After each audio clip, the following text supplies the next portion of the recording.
This is the brand new Dongfeng Box and it's coming soon to Malaysia. Come, let's check it out.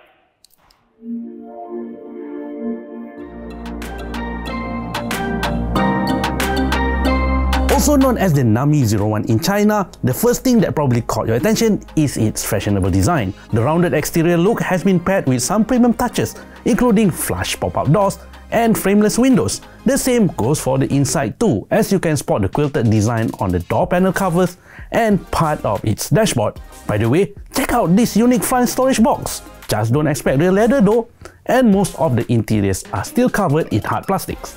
Aside from the striking design, the other thing about Dongfeng Box that you would notice immediately is its compact size. That being said, I reckon the rear passenger space is not too bad, and at 326 litre, that's still more boot space than Pro 2 Myvi. However, its steering wheel doesn't come with telescopic adjustment and you can only move it up and down. The driver's seat on this pre-production unit came with manual adjusters, but I was told the finalized unit will likely come with electronic controls.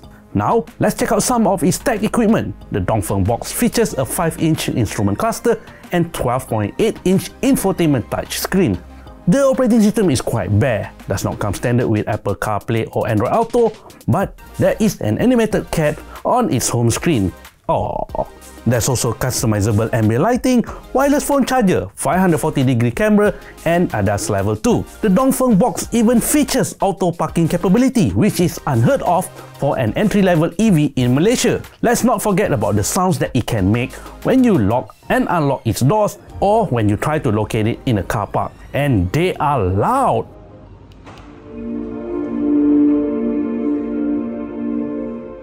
Luckily, you can turn them off. Okay, how about performance? Well, the Dongfeng Box is a rather humble EV with a single 93 horsepower motor that also produces 160 Nm of torque and has a top speed of 140 km/h. So, nothing really fancy here.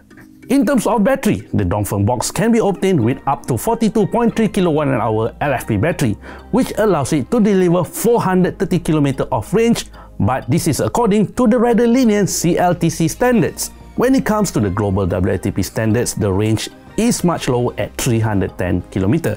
Charging wise, I was told that it takes around 30 minutes to get the car from 30% to 80%. And yes, you can use the Dongfeng Box to power up external electrical appliances through its V2L capability. At the moment, the finalized price for the Dongfeng Box in Malaysia has not yet been announced. Nevertheless, we expect this EV to be priced at around 100,000 ringgit. So, what do you think? Please stay tuned for more EV content here at soychinchao.com. My name is Chief Chapree and I'll see you in the next one.